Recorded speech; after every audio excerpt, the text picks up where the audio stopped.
Bien-aimés, nous aimons parce que Dieu lui-même nous a aimés le premier. Si quelqu'un dit « J'aime Dieu » alors qu'il a de la haine contre son frère, c'est un menteur. En effet, celui qui n'aime pas son frère qu'il voit est incapable d'aimer Dieu, qu'il ne voit pas. Et voici le commandement que nous tenons de lui, celui qui aime Dieu, qu'il aime aussi son frère. Celui qui croit que Jésus est le Christ, celui-là est né de Dieu. Celui qui aime le Père qui a engendré, aime aussi le Fils qui est né de lui. Voici comment nous reconnaissons que nous aimons les enfants de Dieu, lorsque nous aimons Dieu et que nous accomplissons ses commandements. Car tel est l'amour de Dieu, garder ses commandements, et ses commandements ne sont pas un fardeau, puisque tout être qui est né de Dieu est vainqueur du monde.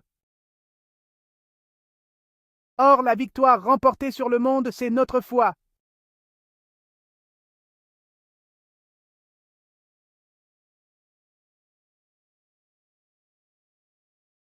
En ce temps-là, lorsque Jésus, dans la puissance de l'Esprit, revint en Galilée, sa renommée se répandit dans toute la région. Il enseignait dans les synagogues, et tout le monde faisait son éloge. Il vint à Nazareth, où il avait été élevé. Selon son habitude, il entra dans la synagogue le jour du sabbat, et il se leva pour faire la lecture. On lui remit le livre du prophète Isaïe. Il ouvrit le livre et trouva le passage où il est écrit.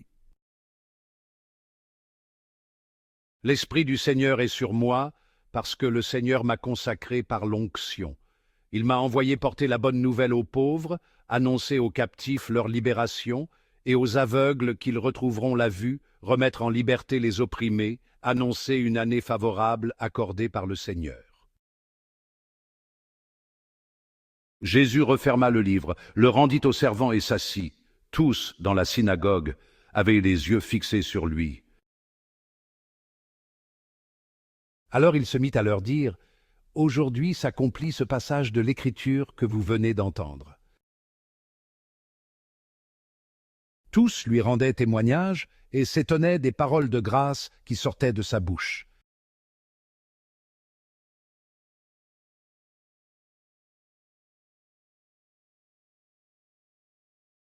Jésus a marché parmi nous, mais il était plus qu'un homme, il était le Fils de Dieu, oint du Saint-Esprit, choisi pour une mission divine. Le Saint-Esprit est descendu sur lui. Comme une colombe, il s'est posé sur ses épaules. C'était un signe. Jésus était l'élu, il était rempli de la puissance de Dieu, il était prêt à commencer son œuvre pour apporter le salut au monde. Jésus est venu apporter la bonne nouvelle, surtout aux pauvres et aux nécessiteux, à ceux qui étaient négligés et oubliés. Il guérissait les malades et réconfortait ceux qui étaient dans le deuil. Il nourrissait les affamés et accueillait les exclus.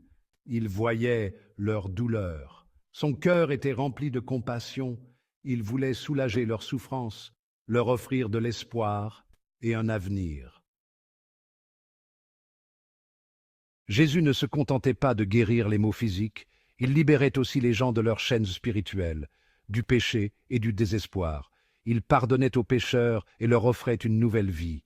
Il brisait le pouvoir des ténèbres. Il apportait la lumière dans leur vie.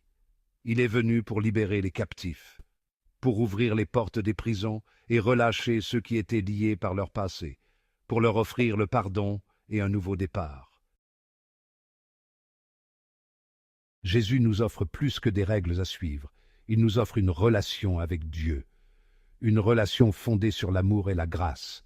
Il est un phare d'espoir dans un monde obscur, une source de réconfort dans les moments difficiles. Un ami qui ne nous laissera jamais ni ne nous abandonnera.